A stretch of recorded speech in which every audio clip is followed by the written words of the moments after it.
Hello everyone, welcome to Apti Plus Academy for Civil Services. This is a video on daily topic-wise news analysis where I'll be covering the news from two important newspapers, that is the Hindu and Indian Express. So in this analysis, we'll be covering the most important news. And apart from the news that has been reported in the newspaper, I will try to provide you some additional information so that that going to help you in the prelims and mains examination. So let's get started. So today is 5th of December and these are the list of the topic for the day. The first topic is RBI offer more fund to the stress sector. The second important topic is India may soon get the vaccine. The third topic is China nuclear fusion reactor, which is coming up. This is a great achievement for China. Fourth topic is RBI has tightened the oversight of NBFC and UCPs. And the last topic is effects of COVID-19 on the dolphin and whales. So how does it affect mammals, aquatic mammals? So we'll see that. Apart from this, I'll be also discussing some MCQs question at the end of this video and the explanation of yesterday questions. So let's get started. The first topic, that is RBI offered more fund to the stress sector. This news has been reported in the Indian Express. और बात करें इस तरह की article की relevance की, so this is important for your general studies paper 3 because many a times the initiatives taken by the RBI become very important, right? So RBI has offered कि जितने भी 26 ऐसे सेक्टर्स हैं जिनको कामत कमेटी ने identify किया है उनको वो ज़्यादा फंड देंगे. Now RBI has decided to bring 26 stress sector. ऐसे कितने सेक्टर हैं? 26 स्ट्रेस सेक्टर हैं जिनको कामत कमेटी ने आइडेंटिफाई किया है. They would be eligible for to get the long term targeted long term repo operation, जिसको TLTRO भी कहते हैं या TLRO भी कहते हैं शॉर्ट में, राइट? तो TLTRO के लिए उनको लॉन्ग टर्म कैपिटल प्रोवाइड की जाएगी and this would be providing them more liquidity in the slow hit economy. जिस तरह से कोविड-19 के बाद इकोनॉमी डेटोरेट हुई है, so they would be giving some more aid, financially उनको ज़्यादा सपोर्ट मिलेगा आरबीआई की तरफ से, और जो स्ट्रेस सेक्टर है उनको ये पैसे अपने आप को रिवाइव करने में मदद करेगी. Now coming to what is TLTRO, okay, so this is a tool that RBI used to borrow from 1 year to 3 years fund from the central bank and the repo rate. और ये क्या करती है, अगर TLTRO की बात करें तो वो इन्वेस्ट कर सकते हैं कोई स्पेसिफिक सेक्टर्स में, चाहे वो डेट इंस्ट्रूमेंट्स हो, कॉर्पोरेट बॉन्ड्स हो, कमर्शियल पेपर्स हो या नॉन कंफर्टेबल डिबेंचर्स हो, जो NCD होते हैं उनमें वो इन्वेस्ट करके अपने पैसे को ग्रो कर सकते हैं, राइट? तो this is there in the investment market. Now RBI has also announced कि जो TLTRO होगी वो स्कीम जो एप्लीकेबल थी, this is applicable from October 2020 and this is valid till 31st of March 2021. So this is not is for like a longer period of time. इसके लिए एक duration set की गई RBI की तरफ से कि this would continue till March 2021. So this point is again important. और जो सेंट्रल बैंक ने ये डिसाइड किया है कि जो 5 सेक्टर हैं, they have brought under this TLTRO scheme. कुछ ऐसे 5 इंपॉर्टेंट सेक्टर हैं जिनको इस स्कीम के अंदर रखा गया है. नाउ क्रेडिट सपोर्ट और स्ट्रेस सेक्टर की अगर बात करें तो जिस तरह से अभी रिसेंटली गवर्नमेंट ने ECLGS 2.0 दिया था, एक्सटेंडेड क्रेडिट गारंटी स्कीम दी थी, और जो आत्मनिर्भर भारत स्कीम है उसके तहत 3.0 में भी ये सारी प्रोविजंस रखे गए थे, मैंने आपको पहले भी बताया हुआ है. So this would provide the credit support to the stress sector. If you talk about the liquidity, जो लिक्विडिटी अवेल की जाएगी इस स्कीम के द्वारा, that can be deployed in the corporate bond, commercial paper, non comfortable debenture जिसको NDCB कहेंगे, NDBs कहेंगे, and this would be entitle for the our outstanding level, right है?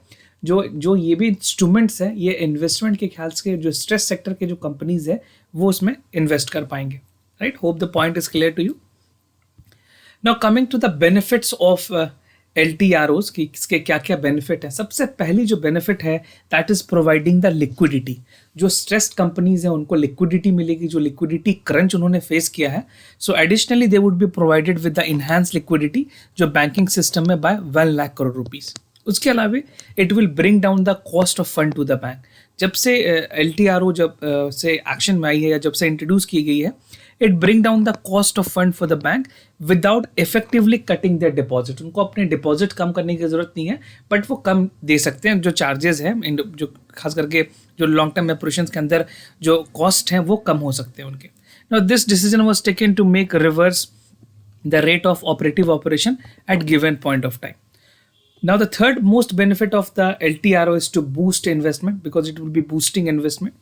फोर्थ ये है कि इट वुड इंश्योर कि बैंक हैव ड्यूरेबल लिक्विडिटी की अगर बात करें, क्योंकि बहुत सारे ऐसे क्लॉजेज हैं आरबीआई के जहां उनको पैसे लिक्विड फॉर्म में मेंटेन करने पड़ते हैं. So in that particular condition liquidity वहाँ पे कम हो जाती है.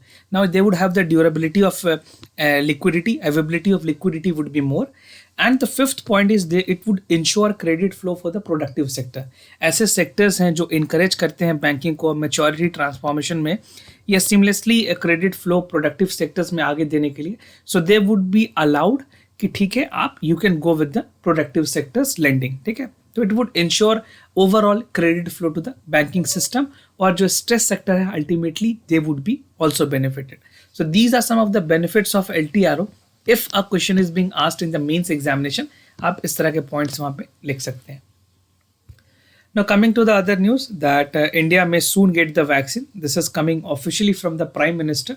He has addressed the meeting where he has clarified that very soon, he has said although week, but experts are of the opinion कि within first week of January or February की first week में India would be getting the vaccine, right? So this is important for your General Studies paper 2 and equally important for your General Studies paper 3. Now, in a recent all party meeting जो prime minister ने address किया जिसमें 19 political parties ने participate किया था, this was against the कोविड-19 and the availability of vaccine.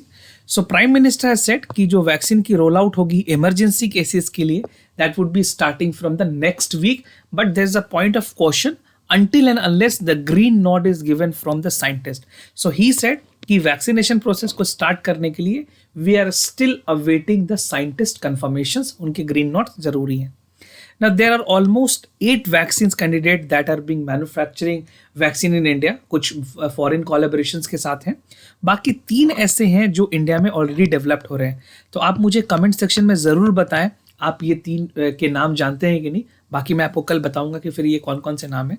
If you know, do right your answer in the comment section कि India के 3 इंडिजिनस कोविड वैक्सीन कौन कौन से हैं. Now coming to the national expert group बनाई गई है जो कि ये मॉनिटर करेगी और उसके जो कोऑर्डिनेशन इस तरह से होगी कि उसमें कुछ ग्रुप ऑफ साइंटिस्ट रखे गए हैं that include central and the state government official जो कि मैप करेंगे पूरे वैक्सीनेशन प्रोग्राम को. और इंडिया की आप अगर हिस्ट्री देखें जिस तरह से वैक्सीनेशन प्रोसेस है, इंडिया ने वर्ल्ड में सबसे बड़ा we have already experience with the vaccination network. So universal immunisation programme की अगर बात करें UIP, so UIP is a landmark success for India जिससे बहुत सारे दूसरी कंट्री ने इंडिया से सीखा है कि किस तरह से इम्यूनाइजेशन प्रोसेस को कंप्लीट किया जा सकता है. So we have an edge here. तो इंडिया के जो अपनी एक्सपीरियंसेस हैं regarding the other vaccination, polio की बात करें और रोटावैक की बात करें, इस तरह के जो भी वैक्सीनेशन है, तो कोरोना वायरस में हमें ये बहुत हद तक मदद करेगी. अगर हेल्थ इंफ्रास्ट्रक्चर थोड़ी और सुधर जाएगा हमारे कंट्री में, तो वी आर डिटरमेंट कि हम अपने साइंटिफिक अप्रोच से बहुत सारी डिजीज़, खास करके जो अभी प्रेजेंट के टाइम में कोविड-19 है, इस तरह की डिजीज़ में इम्यूनाइजेशन प्रोसेस को काफ़ी स्ट्रॉन्ग कर पाएंगे. Now coming to the challenges, जो the first and foremost challenges जो हो सकती हैं इसमें, तो मैंने आपको पहले भी डिस्कस किया आपके साथ कि जो कोल्ड चेन और लॉजिस्टिक जो प्रॉब्लम है, this is one of the major problem. Cold chain logistic का मतलब है अगर आपको कुछ टेम्परेचर यहाँ लॉजिस्टिक से मेंटेन करने हैं तो वो ट्रांसपोर्टेशन में भी मेंटेन होने चाहिए और जो साथ के जो आपके वेयर हाउस होंगे वहाँ पे भी वो टेम्परेचर मेंटेन होना चाहिए. सपोज अगर टेम्परेचर -50 डिग्री मेंटेन करना है हमें, राइट, अगर -50 डिग्री के टेम्परेचर आपको मेंटेन करनी है, so this should continue for a longer for all period, right. So यहाँ पे -50 degree has to be continue this step and this step, right. तो कोल्ड चेन की जो प्रॉब्लम है that with India would be facing in coming times अगर temperature इतने कम होते, क्योंकि आपने देखा होगा जो फाइजर की वैक्सीन है that required at least minimum of 60 degree, right. तो इतना इंडिया के पास अभी we do not have the capabilities. The second issues of the pricing of the vaccine, जो वैक्सीन की जो प्राइसिंग है that is again a cause of concern कि उसकी क्या प्राइजेज होगी, क्या गवर्नमेंट उसको सब्सिडाइज करेगी या अगर प्राइस होंगे तो क्या अफोर्डेबल प्राइस पे होंगे या नहीं होंगे. So this is something which has to be coming with the consultation of the state government and the union government has to take adequate decision ताकि जो आम जनता है उन पे ज़्यादा भार ना पड़े. Now this is four important vaccine that I just wanted to tell you. मैंने आपसे पूछा है कमेंट सेक्शन में, बाकी आप मुझे ज़रूर बताएं. ऑक्सफोर्ड की एस्ट्राजेनिका है, मॉडर्ना है यूएसए की, जाइडस कैडिला इंडिया की, और भारत बायोटेक है again from the ICMR India, right. तो ये कुछ वैक्सीन हैं, इनके कुछ नाम है. आप वीडियो को पॉज करके ये सारे इनके टाइप पढ़ सकते हैं, कौन से mRNA हैं, कौन से किस टाइप के हैं, right.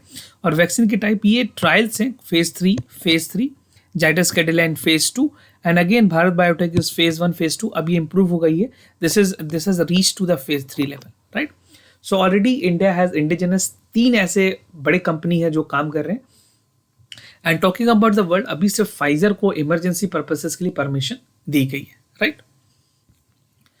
Now China nuclear fusion reactor, this is an achievement from the China, this is reported in the Hindu.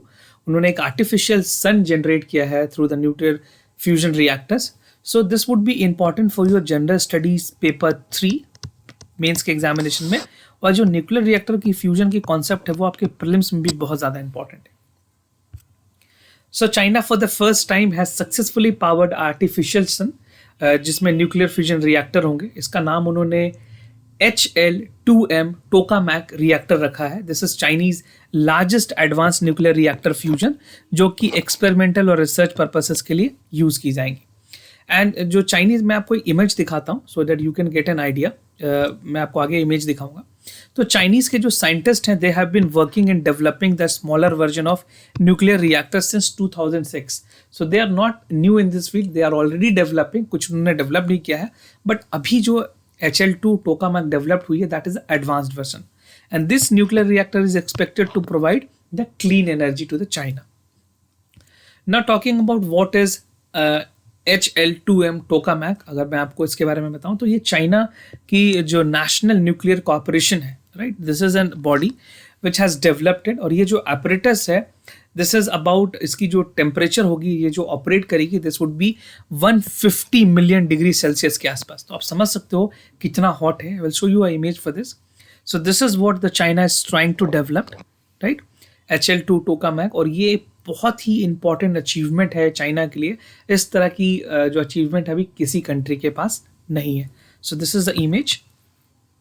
Now talking about how important it is the useful magnetic field that would fuse the hot plasma. और approximately अगर बात करें तो it is 10 times hotter than the sun.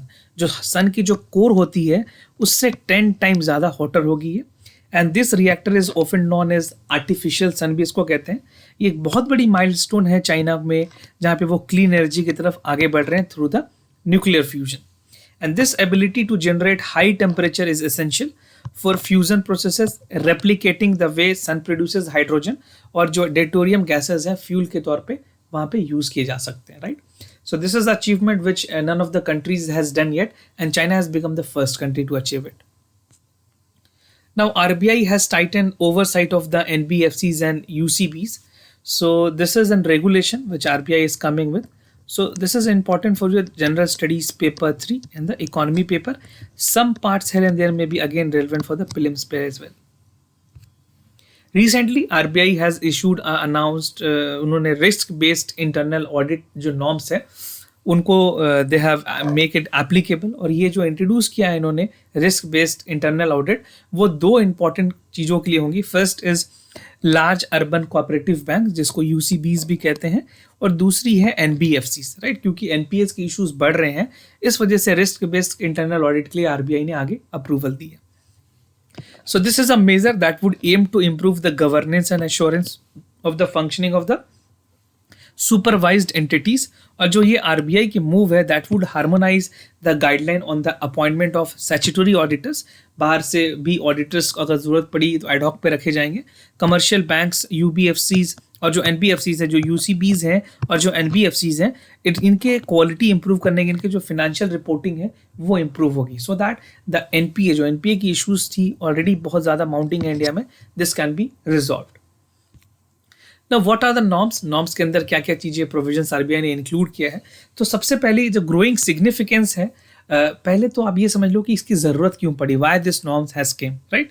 तो सबसे पहला जो growing significance है एनबीएफसीज का, इंटर लिंकेजेस है डिफरेंट फिनेंशियल सिस्टम से, तो इसलिए ज़रूरी है कि इस तरह की कोई एक अथॉरिटी हो, एक तरह की बेसिकली गाइडलाइंस हो जहाँ पे they would be regulated. The second is to enhance the sector resilience, क्योंकि financial sector something which is very important, lending की बात हो या फिर लोन्स की हो या फिर परचेजिंग पावर की बात हो, तो इट इज़ वेरी इंपॉर्टेंट कि उस सेक्टर में रेजिलियंस बना हुआ हो। Now to put a transparent criteria for all the NBFC categories, जो सिस्टम रिस्क पोटेंशियल है उसको हैंडल किया जा सके, तो आरबीआई ने स्ट्रांगली कहा है कि we need to preserve the financial stability. So first and the foremost word that you can write in the examination is the financial stability. Focus on strengthening the regulation that is depicting to the supervision, और आखिरी में priority है ताकि जो governance है, risk management और जो internal control है वो आरबीआई के पास हो सके। Now, access to the liquidity that is allowed, in this decision, RBI has allowed the excess liquidity that is deepening in the market, and it would allow the rural bank to access the liquidity जो LAF है उसको भी access कर सकेंगे। Marginal standing facility rate है जो MSF है RBI के द्वारा जो क्लॉजेस मैंडेटरी है, so they would allowed to take money and have the notice to the RBI. So this access has been provided. Now, securing digital payment, because RBI is more concerned regarding the digital fraud, तो RBI ने ये भी कहा है कि significantly ये ज़रूरी है कि जो इकोसिस्टम है डिजिटल पेमेंट्स की उसको रोबोस्ट किया जाए, लोगों को कन्वीनियंस फ्री एक ऐसा तरह के यूज़र एक्सपीरियंस हो जहाँ पे वो they not feel cheated. So it is very important कि digital payment and security control must be regulated in India, और इसके लिए जो डायरेक्शंस दी गई है that is regarding the governance, implementation and monitoring of a minimum standard that should be set, ताकि जो इंटरनेट बैंकिंग है, मोबाइल बैंकिंग है, जो पेमेंट से जितने भी यूपीआईज हैं या जो भी आप डिजिटल ट्रांजेक्शन करते हैं, that should be entirely secure for the citizen of this country. Now the other topic, this is the last topic, that is on the effects of the कोविड-19 on the dolphin and the whales. किस तरह से dolphin और Wales में इसके effects होते हैं कोविड-19 के, और how they adopt themselves is very important। तो ये क्वेश्चन आपके सिर्फ और सिर्फ प्रीलिम्स के लिए बहुत ही ज़्यादा इंपॉर्टेंट है, क्योंकि UPSC tend to ask this type of question and this has been reported in the Indian Express. आप एक्सप्लेन पेज में इसको पढ़ सकते हैं। This is very good news that has been reported. तो कुछ इकोलॉजिस्ट हैं, कुछ इवोल्यूशनरी बायोलॉजिस्ट हैं, उसमें एक नाम मैं आपको बता दूं, टेरी विलियम्स हैं। इन्होंने एक्सप्लोर किया है, फिजियोलॉजी के बारे में बताई है कि किस तरह से जो मैरिन मैमल्स हैं उनकी क्या फिजियोलॉजी होती है जब ऑक्सीजन कम होते हैं बॉडी में, क्योंकि कोविड-19 के टाइम ये देखा गया कि जो ऑक्सीजन का लेवल है, right, so that is decreasing in the body, right. So how the mammals can compensate it. तो जब किसी भी इंसान को कोविड-19 जब वायरस हुई है या इन्फेक्शन हुई है, तो उसके बॉडी में जो ऑक्सीजन के लेवल है, जो ब्लड स्ट्रीम में ऑक्सीजन के लेवल है, वो कम हो जाती है, और वो वनरेबल करती है उनके लार्ज ऑर्गन डैमेज के लिए, उनके रेस्पिरेटरी प्रॉब्लम्स होती है, कार्डियक एसेट होने की चांसेस होती है, उसके बहुत सारे रिपरकशंस हैं ह्यूमन बॉडी में। लेकिन आप इसी चीज़ को अगर कंपेयर करते हैं मैमल से, तो जो डॉल्फिन और वेल्स ऐसी हैं जो अपने पूरे लाइफ टाइम में हाई और लो ऑक्सीजन लेवल से टॉलरेट करती हैं, और उनकी जो बॉडी है वह बहुत ही अच्छे तरह से अडॉप्ट हो जाती है in terms of controlling high and low oxygen level in the environment, right. Now adaptive physiology of the marine mammals की अगर बात करें, तो जो marine animal they protect themselves and allow the organ to की फंक्शन, और hold कर सकते हैं वो बहुत लंबे टाइम तक अपने ब्रेथ को। So this is the one capacity they are empowered with. दूसरी है, द फैक्ट इज दैट कि दे लैक दिस एडेप्टेशन। जो ह्यूमन बीइंग में अगर बात करें तो हम इस तरह की चीज़ अपने सांस को बहुत लंबे टाइम तक नहीं रोक सकते हैं, because of which the corona virus impact is such severe. Not talking about the heart and brain of the sensitivity, जहाँ पे ऑक्सीजन की अगर डेप्रिवेशन हो जाए तो ह्यूमन बीइंग में बहुत सारे ब्रेन हैमरेज की चांसेस होती है, बट ये जो मैमल्स होते हैं इनकी मैकेनिज्म इतनी स्ट्रांग होती है कि they can handle it very well. अगर कम ऑक्सीजन भी सप्लाई हो इनके ब्रेन में तो they can survive. Now this marine mammals have the greatly increase the concentration of oxygen carrying protein, जो उसको मायोग्लोबिन्स भी कहते हैं, वो उनके हार्ट, स्केलेटन्स और जो न्यूरोग्लोबिन, साइटोग्लोबिन्स होती है ब्रेन में, उसको भी दे कैन ईजिली मेकअप। तो वही ह्यूमन बींग्स की बात करें, जो हमारी हार्ट और ब्रेन सेल्स होती है, वहाँ पे we need a life time oxygen supply, और उसको भी हम किसी तरह से रिप्लेस नहीं कर सकते। If you do not been provided तो उसकी डैमेज होने की चांसेस बढ़ जाएंगी। पर ऐसा नहीं है डॉल्फिन और वेल्स में, they have the natural protection जहाँ पे ह्यूमन इस चीज़ को लैक करती है। और जो हाइपोक्सिया हाइपोक्सिया एक ऐसी कंडीशन है जहाँ पे ऑक्सीजन कम हो जाती है बॉडी में, राइट। तो ऑक्सीजन जब कम हो जाती है तो उस कंडीशन में भी जो मैमल्स हैं, जो वेल्स हैं, उनमें बहुत ही अच्छे तरह से अडॉप्ट कर सकते हैं अपने आप को। Not are human beings are not capable to adopt themselves in the hypoxia, right. तो हाइपोक्सिया के बारे में थोड़ा पढ़ लें और दीज आर द फिजियोलॉजी। अगर कोई क्वेश्चन आए टू स्टेटमेंट बेस्ड आपके प्रीलिम्स एग्जामिनेशन में, so do not get confused. Mammals are well equipped to handle the highs and low of oxygen in the body. Now coming to the answer, जो कल के सवाल थे उसके मैं आपको करेक्ट ऑप्शंस और आंसर्स बता दूं। So for the first question, the correct option here is A, that Atim Sabha was established to campaign against the idolatry, cartridges, meaning rituals and social ill. Or statement 2 incorrect है, that Atim Sabha was set up in Calcutta. So this is from the NCERT class 12 modern India. Coming to the second question, यहाँ पे correct option is C, that the generalized system of preference and tariff was generally given to the MNF countries. एक duty free trade होती है और जो generalized system of preference होती है वो help करती है to penetrate the market और increase करे अपने market shares को, right? So this you can find in the Ramesh Singh also, although I have taken it from the current affairs. So you will find this in the book as well. So the correct option here is C. Now moving to the today's MCQs question of the day. The first question is from the current affairs.